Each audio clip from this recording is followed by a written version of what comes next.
कुर्बान की गई।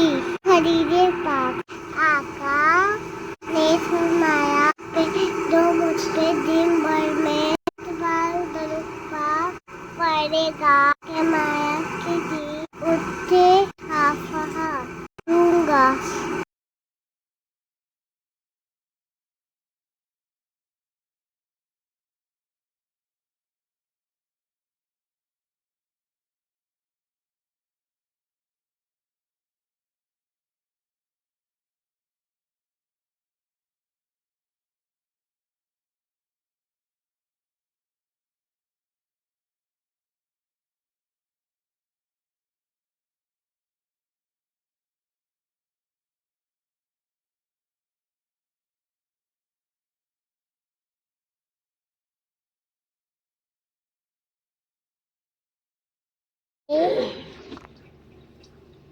दावते माली रामी मदनी जनक